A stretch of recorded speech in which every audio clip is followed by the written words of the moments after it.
In this video, I'll log into my Google Plus account for the first time and set it up.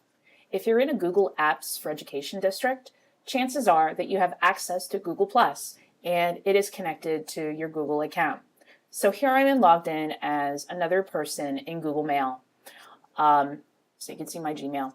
So I get to Google Plus by going to the 9 dots in the upper right-hand corner, clicking on it, and I can see Google Plus as an option. Or I could go to plus.google.com to get there as well. Since this is the first time that I'm logging into Google Plus, it is prompting me to fill out my information. I need to put in my first and last name, and I'm just going to be putting in a test account information. It probably will yell at me and tell me that that's not a good name, but I can bypass that. But you will want to put in your real name. My gender, I'm going to indicate. And it will also ask for your birthday. Quick note, if a student is filling this out and they're under the age of 13, their account will get suspended because you need to be 13 and above in order to use Google+. So I would refrain from trying to get a younger student to set up for Google+. Make sure that they're 13 years old. So you can see that this account is managed by BASD schools, just so you're aware of that. And I'm going to click on Upgrade after all of this is filled out. I'll show you how you can add your photo later. So here's where I said it would probably yell at me.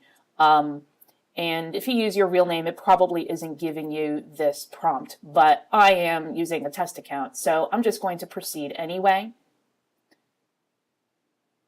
Then it prompts you to add people you know.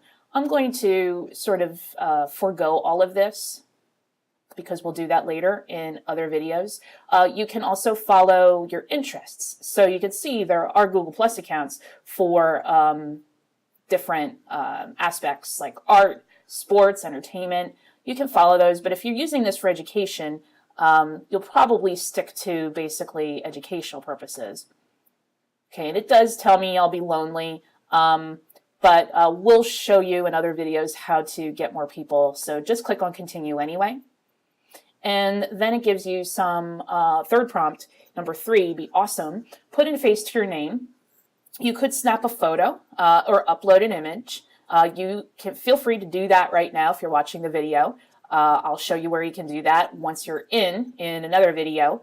But what you would do is if you would snap a photo, it would use your computer's camera to do that. So you would want to be on a computer that has a camera.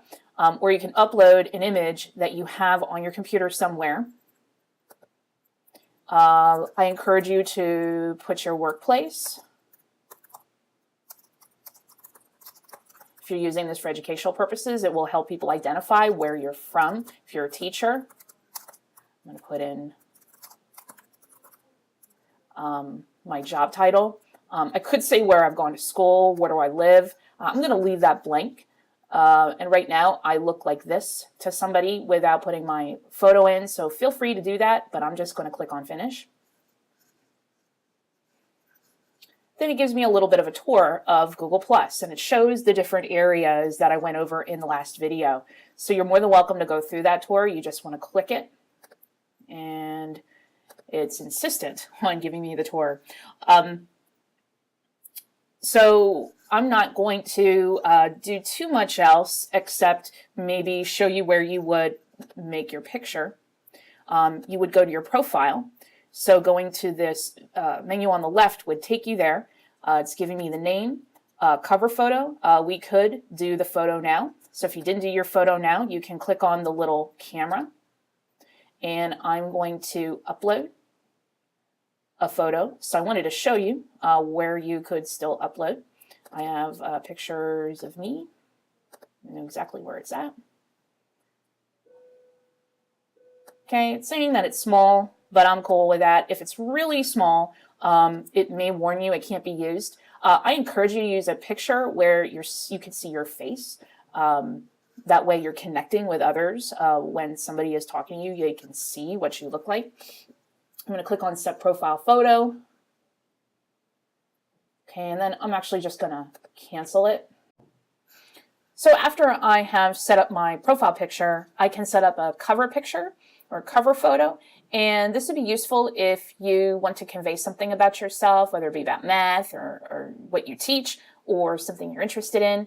I could click on Change Cover, so I need to hover in the lower right-hand corner, and it will give me that option. I can choose from a gallery of photos that Google has provided. I could choose that. That's pretty cool. If I am so inclined or I have cool photos I would want to put up, I could click on Upload and then upload the photo there. Or if I had anything in albums and cover photos. I know I don't have that, so I'm not going to do that. You can resize the picture. Just take part of the picture. So maybe you have a nice picture, but only part of it is what you would want to share. No problem. It gives you that option to crop. So once I'm done selecting what I want, I click on Select Cover Photo. It will immediately change it. It's pretty cool. Also, on the About page, if I click on this About area, there are some additional places that I could fill in information if I'm so inclined. Just keep in mind that if you do that, it will be publicly available. So you may want to put more information about your work, some information about you, storyline, tagline, or even maybe a link to your blog or to your website.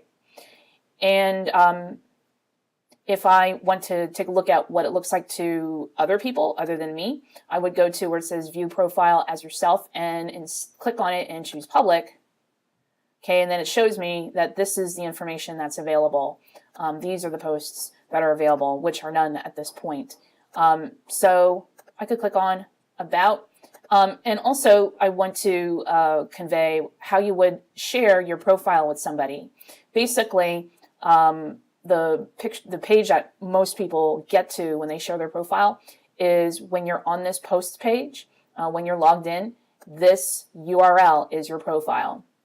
You could check it out by giving somebody that link and see if they can get to your page.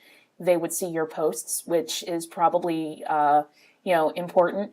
They would also be able to check that About page if you have anything in there. So that's it. That's how to set up your profile. And in the next video, we'll talk about connecting with others and creating circles in Google+.